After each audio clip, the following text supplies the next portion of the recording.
When I spoiled the story and ending for the original Alone in the Dark back in 2018, I had no intention of starting a Halloween tradition. But seeing as we looked at the 1993 sequel last October, it only seems fair to kick off Horror Month by talking about Alone in the Dark 3. Released only 2 years after the seminal first installment, this much-anticipated sequel takes Edward Carnby to a Wild West town filled with zombies.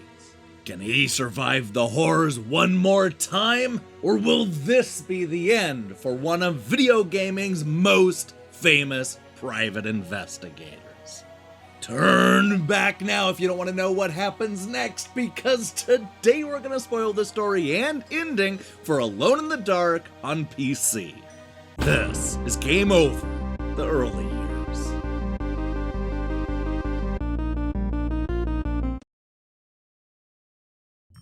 I think it's safe to say that 1924 was not Edward Carnby's year. First, he got trapped by a creepy old mansion named Derceto. And then, only a few months later, the exact same thing happened again in a mansion named Hell's Kitchen. Only this time with pirates.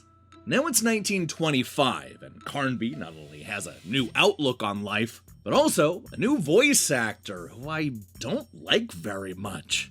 You'll see what I mean. Here's how the game sets up the story.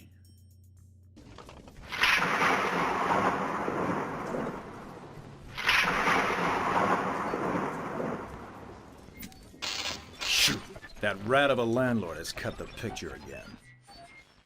There was an unusual amount of activity in the area of the San Andreas Fault last night. Ah, well, at least I've still got the sound. The tremors took the geological community by surprise. Carnby. Greg Saunders, Hill Century. Cut it short, Greg. I've got problems. You're onto a new case? No, not really, no. I'm alone in the dark. I'll explain some other time. Edward, I got a western that's high and dry in the desert. What, has Billy Silver got a cold? The film crew's disappeared. $1,000 plus expenses. 500. 800. Carnby, Emily Hart was down there. Yeah, your friend. She was part of the crew. Oh, then it's 1,200. Okay. Have you got a map handy? Something to write with? Sure, I got a map and 5 secretaries at the end of each arm. Go ahead. You see Barstow to the east of L.A.? You go south from there some 50 miles, then off to the east about 5 miles. After Las Verdes, go about as far as that black line. You see that on the map? That is the San Andreas Fault. Hey, that's the Mojave Desert out there. Carnby, there's a town there. Well, it's not really a town. It's a ghost town, more like. Slaughter Gulch. Okay, I'm your man.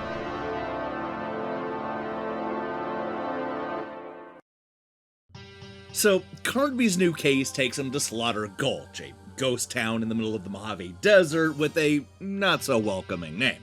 Much to Eddie's surprise, he's greeted by a cowboy ghost who tries to blow him up with dynamite. Don't worry, our hero survives, but the same cannot be said for the bridge leading into town.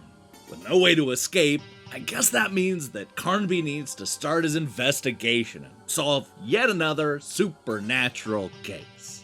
Now, as we were told at the start, Slaughter Gulch was being used by a film crew for an upcoming project named The Last Ranger. The final footage shot for the movie is still in the abandoned saloon. Let's go ahead and take a look at that.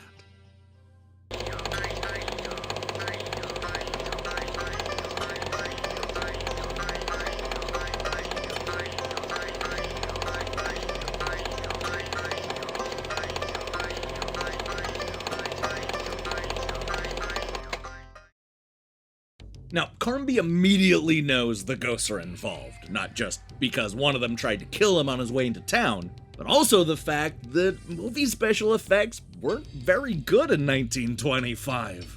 Also, he just solved 2 different cases with evil ghosts. Oh, and there's one literally standing above Edward right now trying to shoot him.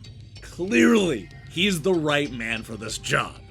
But before Carnby gets back to his investigation, let's take a moment to learn something about the origins of Slaughter Gulch.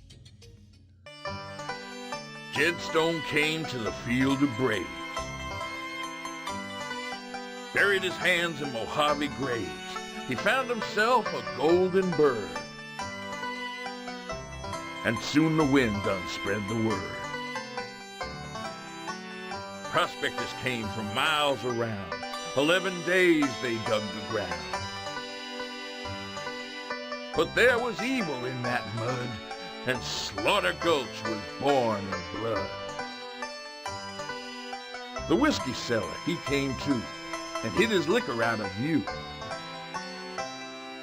The varmint who can turn that horn and tell the tale just ain't been born.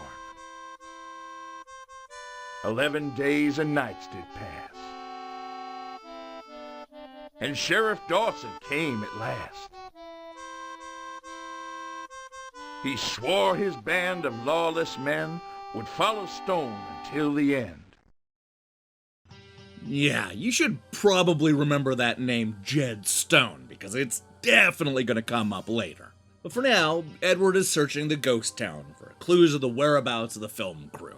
He manages to find a secret passage that leads to an old jail cell, which he immediately has to break out of.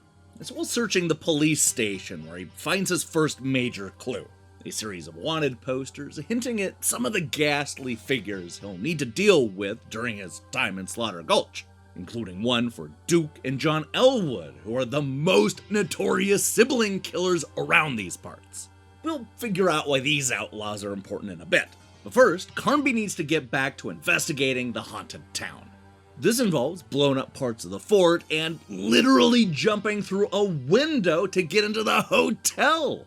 I mean, I'm pretty sure that the door would have been a whole lot safer, but you do you, Eddie. It's here where the private eye finds the letters from the crew of The Last Ranger. They talk about how the actors are spoiled brats and how there was this earthquake that may have actually killed one of the people on set. It ends on the chilling note that everybody is dead and all hope is gone. Let's hope that's not the case. Now, in the off chance that it wasn't painfully clear right now, this town has a real zombie cowboy problem. These guys have been dogging Carnby every step of the way, which is really slowing down the investigation. He does what he can to fight them, but it's just as likely that Edward will simply dodge them. He's not going to let a few undead creatures stop him from learning about Jed Stone and the history of Slaughter Gulch. Oh, and that brings us to this cinema. With winter came another man. He told Jed Stone about his plans.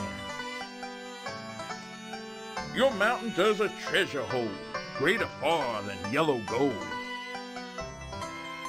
In spring the convicts came to town, compelled to dig below the sacred ground. Compelled to turn by might and main the land beneath into a drain.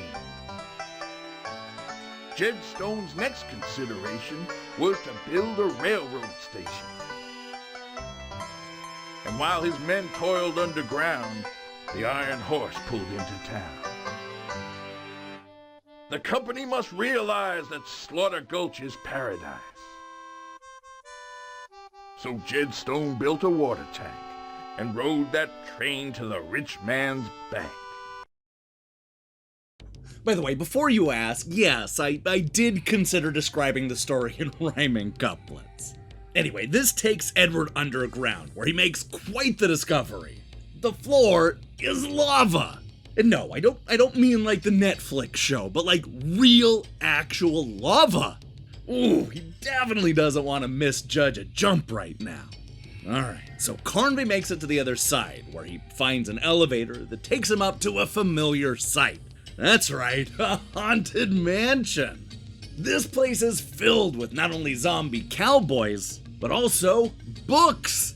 Lots and lots of books. And also newspapers, including this special issue from July 5th, 1865. You know, I could just tell you what it says, but I kinda love how this voice actor is giving the reading his all. I love this guy. Let's go ahead and have him reveal the big news. Johannesburg Gazette, special issue, July 5th, 1865. Massacre at Slaughter Gulch. While North and South, now united, celebrated our nation's independence. The founder of Slaughter Gulch lynched a railroad company man and a government agent. Horrified by these events, the town's honest prospectors, led by Tobias McCarthy, owner of the general store, took up arms. Jed Stone and his men then hid up in the mountains. But dynamite thrown by the valiant defenders of order ignited methane pockets, and Stone's lawless band was completely buried beneath a mountain of rock. Members of the 7th Cavalry searched in vain for survivors. Now, if the actor's enthusiastic delivery didn't bring a smile to your face, then maybe this will. Carnby runs into his first survivor. That's right, Morrison is still alive and wants to help with the investigation. Unfortunately, he's immediately mauled by a zombie and dies. Eddie narrowly escapes through the window, only to run into this weird, surreal party. You know what, he's just gonna let them be for now, because there are so many items and puzzles to solve. I mean, guys, we've gotta see this through for Morrison. We're not gonna let him die in vain. Alright, so just in case you're wondering what these undead creatures want, the answer comes in the form of a letter. It seems that Jed Stone is hoping that Carnby will return a suitcase and key that he found while investigating. In return, Jed will let Emily go. Oh, wait, who's Emily? Okay, so let's go back to the very beginning, because you may recall that the guy on the other end of the phone said that one of Carnby's friends was caught up in the case. That friend turns out to be Emily Hurtwood, who was one of the playable characters from the very first Alone in the Dark. In fact, her uncle owned Derceto, which just kicked off the whole supernatural investigation to begin with. Now she's been kidnapped, which I guess means that we need to take that suitcase and key to Jed Stone. And you know what? That's exactly what he does. But wouldn't you know it, Jed doesn't play fair, and his goons shoot Edward over and over and over again. It's a bloody and graphic affair that leaves our hero dead. Or does it?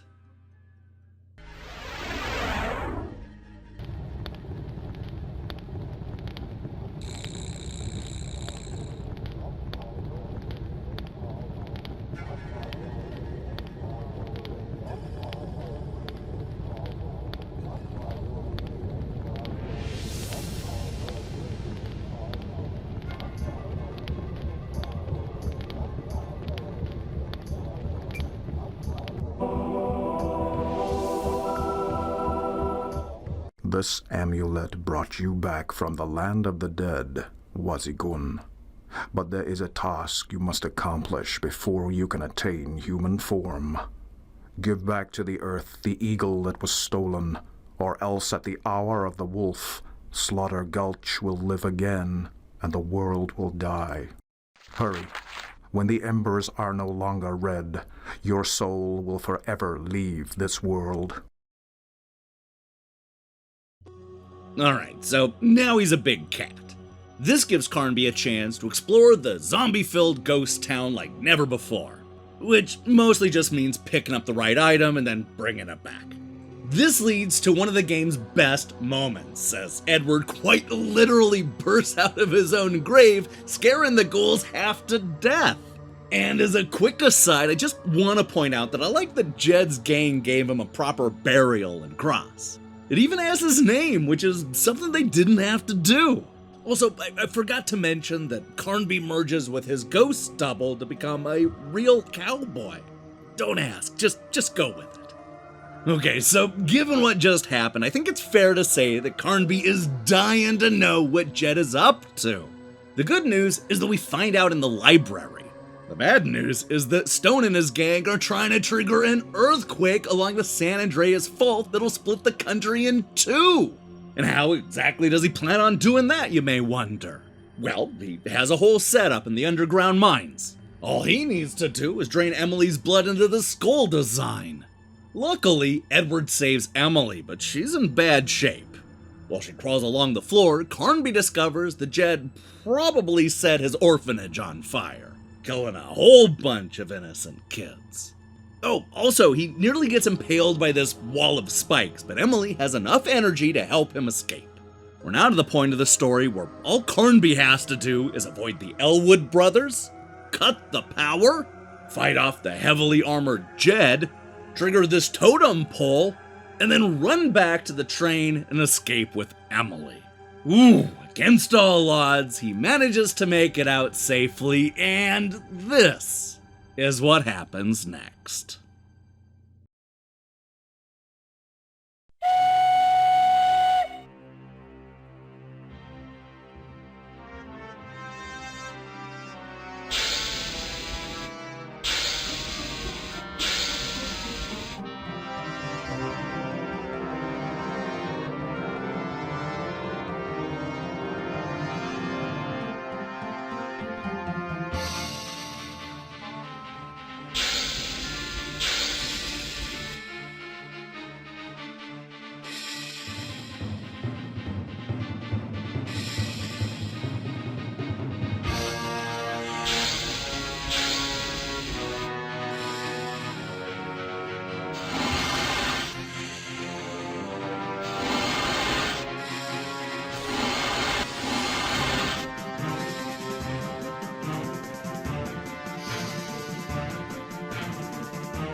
So, like a lot of horror games from the early to mid-1990s, the Alone in the Dark franchise has never had great endings. I'd say that this is probably the best ending so far, but that's not really saying much. I mean, the first game ends with a twist that doesn't make a whole lot of sense. And the second is just you and the girl that you saved sailing away happily ever after. Sure, there's a crumbling cave and the haunted mansion implodes, but that's not as exciting as it sounds. At least this one has a little action and excitement, which makes it the most memorable. Probably the coolest part of the ending comes after the harrowing escape, when the credits roll. It's here where we're treated to a cool rock song and a whole bunch of great moments from the game. Yeah, now this is the way you end an Alone in the Dark game.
Hey, thanks for watching this episode of Game Over, the early years.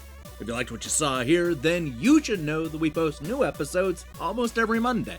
Now here's the question I have for you. What game puts you in the Halloween mood? We're going to be looking at a bunch of scary games this month, so I'm excited to see your picks in the comments below. You know, it's also worth mentioning again that we've already covered both Alone in the Dark and Alone in the Dark 2, both of which can be found in the Game Over playlist. Guys, we're up to over 130 episodes in that playlist, so you should really check it out when you have a chance. In other news, we'll be back shortly with reviews of Death Tale, as well as When the Past Was Around. This is going to be a big week, so I strongly recommend you click that subscribe button and support what we're doing here. Until then.